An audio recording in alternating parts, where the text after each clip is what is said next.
If you're thinking about making a move to Minneapolis, you've probably seen dozens of videos gushing about the lakes and the parks. This isn't that video. I actually live here in the city, and I'm going to give you the 15 honest pros and cons of living in Minneapolis, including the stuff nobody wants to say out loud about the crime and the taxes. I'll give you 8 things that make this city genuinely special, and then 7 real downsides you need to know before you make the move. So let's get into it.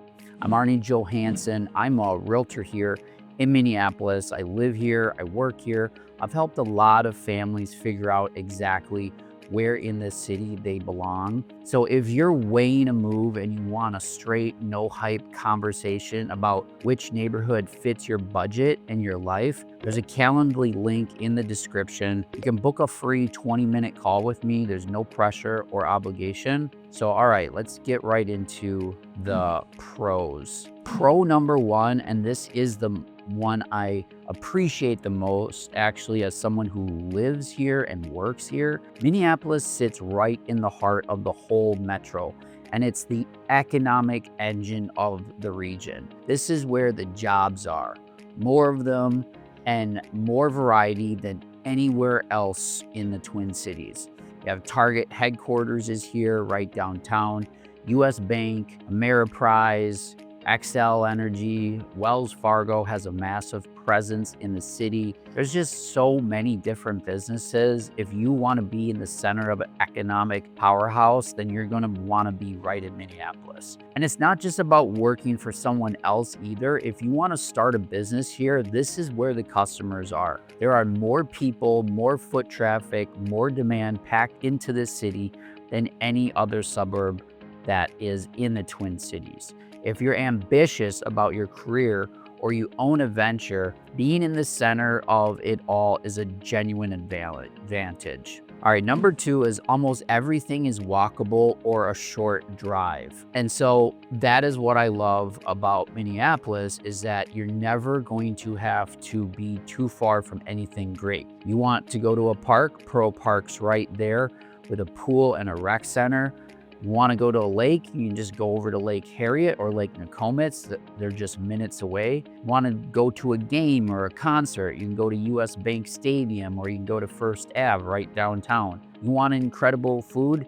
There's restaurants nearly around every corner. You can spend a Saturday sitting at Minnehaha Parkway, grabbing lunch and catching something downtown, and never drive more than 15 minutes. The kind of density of things to do, parks, lakes, sports, music, food, all within reach, is honestly rare, and it's a huge part of what makes living here feel easy and fun. So pro number 3, and this is the one that surprises people: how green and beautiful Minneapolis is. For a real city, it does not feel like a concrete jungle. There are trees everywhere, lakes right in the middle of neighborhoods. You have Lake Harriet, Lake Nokomis, Lake Hiawatha, the Mississippi River running right through it. You have Minnehaha Falls, and you have Minnehaha Creek winding right through the south side and up into northeast Minneapolis. You can be in the middle of the city and feel like you're out in nature. And that's balance. It's like a big city, you get the big city amenities, but there's so much green space and water, it genuinely feels that you're like not in a big city. And that is a big reason why so many people stay here, is because it just feels so comfortable having all that nature around you. So pro number 4 is the park system, which is consistently ranked the best in the entire country. And what makes it special isn't just the big lakes, it's how many neighborhood parks there are. And there's a lot of them with pools and playgrounds. If you've got kids, this is like a total game changer. You're almost never more than a few minutes from a park where the kids can just burn off energy, a pool to cool often, during the summer, a playground, a rec center. It makes raising a family in the city so much easier than people expect, and it's one of the most underrated perks of living here. So pro number 5, I would say, and this is where I really geek out as someone who's been in construction and sold a lot of houses, the homes in Minneapolis have a ton of character. We're talking classic bungalows, 4 squares, Tudors, homes with real actual craftsmanship. You have hardwood floors, built-ins, front porches. It's just the kind of details that you cannot get anymore in like suburbs like Rosemount or Lakeville or Chaska. You're just not seeing that type of construction anymore. And unlike a lot of dense cities, you actually get a decent sized yard, which means a real backyard. Most of the parcels are about 40 feet wide by 148 feet or 128 feet deep. So for families, for gardeners, for anyone who wants outdoor space of their own, that really makes a difference. And as a realtor, I'll tell you, these character homes also tend to hold their value well. People want them. And I'll come back to the cons about this. Just know that what you're buying is you're getting a lot of charm and you're getting a house that is not going to be the same type of house that you get in the suburbs. Pro number 6, the restaurants. I could do a whole video just on this. Minneapolis has an incredible, endless food scene. And the best part is how much of it is right in your neighborhood. You've got the classics. You got like the 5-8 Club, Matt's Bar. Those are 2 spots that are very popular. You got Rainbow Chinese over on Nicollet Avenue. You got Scotch-A-Mama's over off Diamond Lake Road. And then you have Orole. There's just like so many Carboni's. There's just so many places. It's like you can just go out your door and there's going to be 5 different places you can go. And so that's one thing that I really like about the city is that you're just going to have a lot of restaurants to choose from, and it is always something new. Pro number 7, and this ties back to that central location. From Minneapolis, you can get anywhere around the metro easily. If you need to go to Coon Rapids, that's easy. You can just go north on 35W. If you need to go south to Lakeville, just go south on 35W. It's a straight shot. If you want to go west out to Chanhassen, just take 62 and you're there. Whether it's for work or for family or for friends, or if it's like a weekend trip, living in the city means you're never fighting your way in from the far edges of the suburbs. You're at the hub and everything radiates out from you. And for a lot of people, that central position saves real time every single week. So pro number 8, and this is one I'll add from selling homes all over the city. Minneapolis isn't one place. It's a collection of districts and neighborhoods. Each one has its own vibe. So like Northeast Minneapolis has the arts and the brewery scene. Linden Hills and Southwest Minneapolis, they have lake neighborhoods that feel almost like small towns. Uptown, you have like a lot of energy. North Loop's got the modern downtown feel.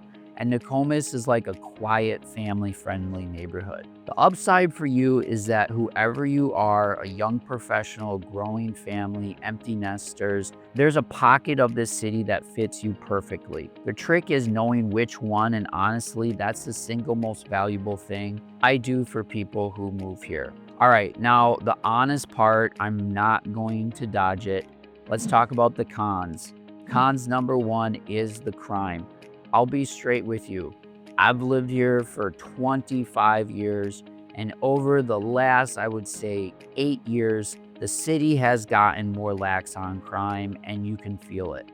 There's more property crime, there's more break-ins, there's more drug use and homelessness than there should be. And the city, in my opinion, has not handled it the way most people would want it. Now, like any city, this is a very neighborhood dependent area. So there's plenty of areas that are perfectly safe and always have been. But I'd be lying if I said it hasn't changed, and you deserve to hear that from someone who lives here instead of finding out after you move. This is exactly why you want a local who will tell you the truth about specific blocks, not just show you the pretty photos. So I really hope that that changes, because I do believe It's a very easy fix that we can solve very easily. So I hope the politicians in the city can get that under control. So con number 2, I'm gonna say it, it's the property taxes. The property taxes are high in Minneapolis, and here's the thing that stings. They go up a lot, and they've gone up a lot almost every single year.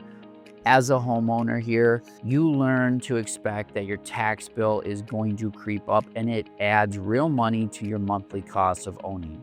So when you're budgeting for a home here, do not just look at the mortgage payment, factor in these property taxes and the fact that they're trending up, not flat. I've seen buyers get surprised by this, and I don't want that to be you. So you need to know the numbers going in. Personally, I will say I want to see property taxes going down. It just doesn't make sense to me. They need to get that under control because that's going to make Minneapolis more affordable. So there are some areas that aren't as clean, as well kept as they used to be, and that's con number 3. So with the increase in crime and homelessness, some parts of the city have gotten dirtier and just aren't maintained the way they once were.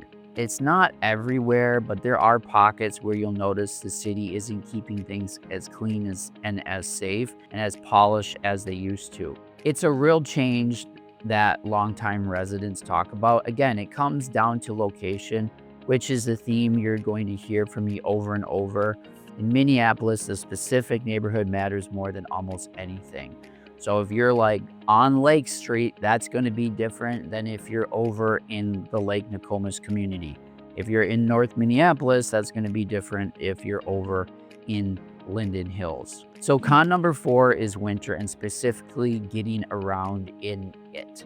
Look, the cold and the snow are a given here, and we get a serious amount of snow, but the real day-to-day frustration is the streets. When we get a big snow and the plows are slow to get out, the side streets can be genuinely rough to drive, and you've got to learn the snow emergency rules.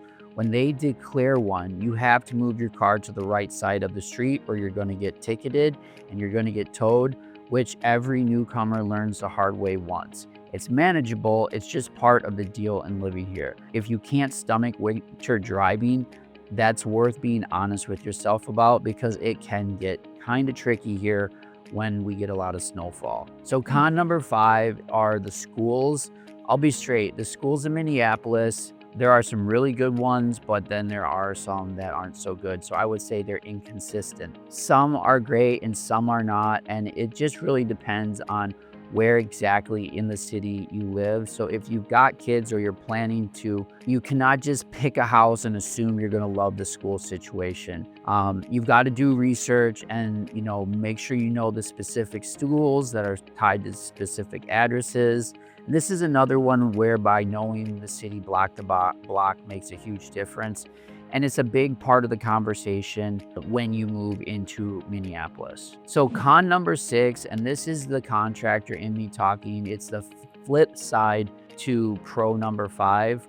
Those beautiful older homes with all that character, a lot of them are 80 or 100 years old and they hide their age. I'm talking about old wiring, aging boilers and furnaces, old plumbing foundations that have seen better days, and sometimes you're gonna have water in your basement. I'm not saying don't buy one. I love these homes, but you need to go in with your eyes open and budget for the systems, not just fall in love with the charm, because let's face it, when a house is 100 years old, there could be some things that go wrong with it, and you just have to be honest about that. So this is genuinely where my construction background comes into play, and this is where I do help buyers and sellers when they're selling their house. I can walk through the house and tell you what needs to be fixed, and that really helps people out. So con number 7, the most desirable neighborhoods in Minneapolis are very competitive and they command a premium. The character homes in the best pockets, the ones everyone wants to move into, they do not stay on the market long and they don't come cheap, and you are going to find yourself competing for them. Minneapolis is still a great value compared to the coast, but within the city, the good stuff is in very high demand. So if your heart's set on a very specific location, you want a realtor who knows how to move quickly and negotiate, which after nearly 400 homes sold and like writing offers on probably over 1,000, that's exactly what I do. So there's your unfiltered truth, 15 honest pros and cons of living in Minneapolis from someone who has actually lived here for 25 years. The things I like are the central location, the lakes and the parks, the character homes, and the food make this a genuinely special place to live. The crime, the taxes, the school situation are real, and they come down to knowing exactly where you want to plant yourself in the city. If you want help finding the right neighborhood for your budget and your life and avoid the wrong block, book a free 20-minute call with me with the Calendly link in the description. And if you're serious about a move, watch my full Moving to Minneapolis playlist where I break down individual neighborhoods and suburbs in detail. If you're planning to make a move to Minneapolis, subscribe. I post honest local guides every week. I'll see you in the next video.